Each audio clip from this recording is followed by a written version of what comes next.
Saved by the bell.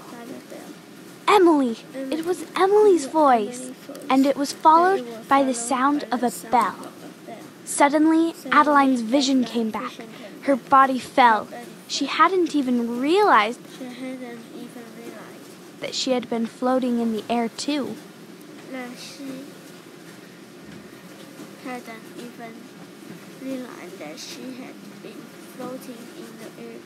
Emily and Marco stood outside the circle. Emily held a bell in her hand that Adeline recognized from Final Element. Emily held a bell in her hand that Adeline recognized from Final Element. It was a bell they had gotten together. It was a bell they had gotten when they went to a Final Element fan conference.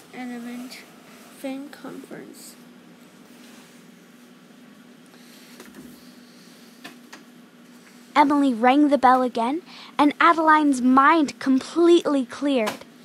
Emily rang the bell again, and Adeline's mind completely cleared. This bell must have some power. That bell must have some power. Ada, Bea, Gianna, and Daisy all continued to float.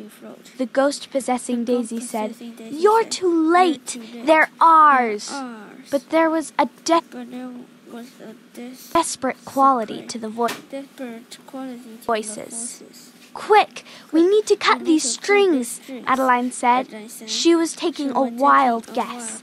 She had no idea if that would work, but it was worth a shot. Her body ached as though she'd been running for hours. Marco took out a small pocket knife and started cutting. Adeline put her hand on his arm.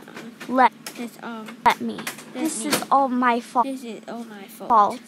He gave her an understanding look and handed her the knife. First, she cut her own string to the candle.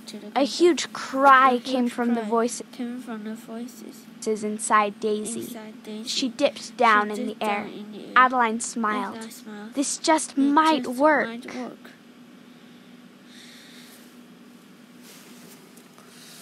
She ran to Ada next and cut the string. Ada fell to the ground, and Daisy dropped another notch. She did the same for Bea, and it happened again. Last, Adeline went to Gianna. Gianna's wide eyes looked down at her. "It's too late," said the voices. "These girls are ours." The voice laughed, moving Gianna's mouth open and closed. The wind picked up, whipping Adeline's hair around her face.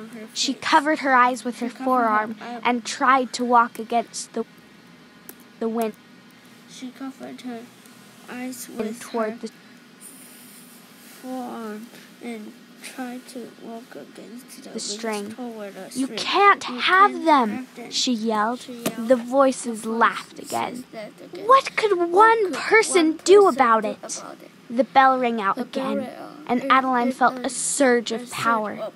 Daisy and Gianna still floated, though. Adeline grunted in frustration.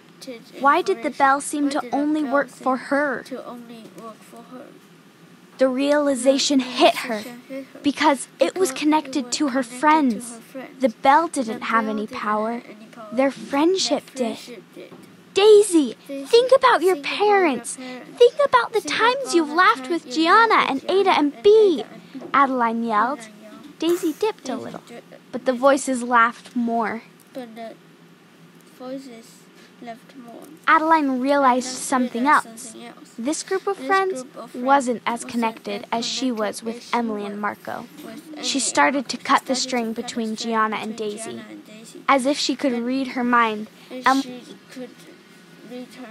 Emily rang the bell again. Adeline felt the surge go through her one final time. She lunged ahead and grabbed onto the string. She felt herself being lifted. Her mind started to get fuzzy, but she fought hard until her head cleared. Then she battled the insane in sand. Wind and moved the pocket knife to the string. Pocket knife With a to the clean slice, it was with a clean slice. cut in half. It was cut in half. Adeline's feet And touched one the feet ground touched the again. ground again.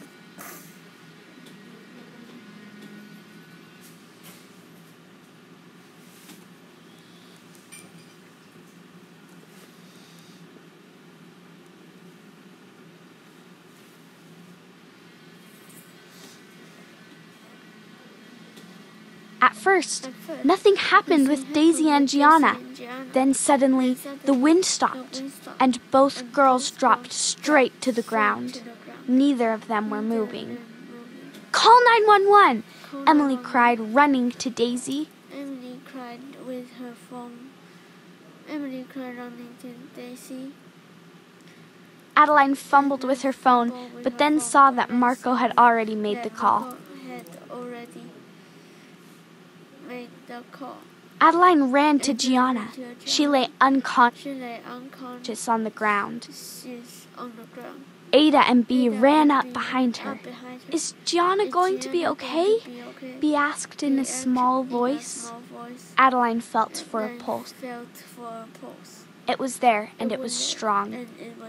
She opened up one of Gianna's eyes and saw it was no longer white. "I think she's going to be okay, thanks to some great friends." She looked over at Emily and Marco and smiled. Her eyes filled with tears.